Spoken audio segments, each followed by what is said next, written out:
খুলনা নগরীর সোনাডাঙ্গা বাইপাস রোডের ময়ূরী আবাসিকের বিপরীতে প্রায় ৫ একর জমিতে নির্মাণ করা হয়েছে বিভাগীয় শিশু হাসপাতাল। ২০২৪ সালের জুন মাসে নির্মাণ কাজ শেষ হলেও গণপূর্ত থেকে হাসপাতালটি এখনো বুঝে নেয়নি স্বাস্থ্য অধিদপ্তর।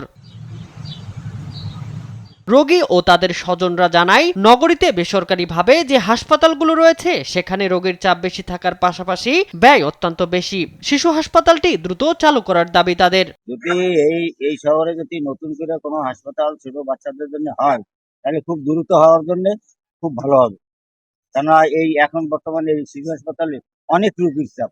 সরকারি শিশু হসপিটাল চালু হলে মূলত জনসাধারণের মনে করেন যারা নিম্ন পর্যায়ের মানুষ, মনে করেন আমরা যে খেটে খাওয়া মানুষ, সবচেয়ে বেশি উপকার আমাদেরই হবে। গণপূর্ত অধিদপ্তর জানায়, প্রথম ধাপের কাজ শেষ করে স্বাস্থ্য অধিদপ্তরকে ভবন হস্তান্তরের জন্য ৩ দফায় চিঠি দেওয়া হলেও কোনো সাড়া মেলেনি।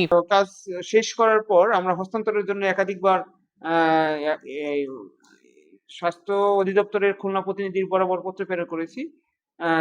ওনারা বুঝে না নেওয়ায় আমরা আমাদের পিডব্লিউডির হেড অফিসের মাধ্যমে স্বাস্থ্য অধিদপ্তরের ডিজি স্যারের বরাবর আমরা অভিহিত করেছি।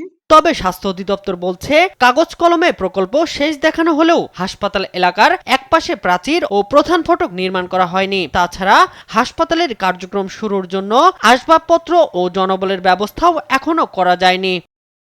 আমরা কিন্তু এখনো মহোদয়কে নিয়ে আমরা এই প্রতিষ্ঠান পরিদর্শন করছি এবং কি কি পদক্ষেপ নিলে আমরা এটা দ্রুততম সময়ে শুরু করতে পারি সেই বিষয়ে একটা প্রতিবেদন আমরা আজকেই ইনশাআল্লাহ পাঠাবো।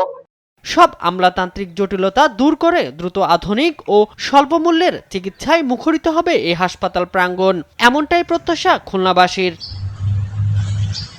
শামীম হোসেন, নিউজ ডেস্ক, দেশ টিভি।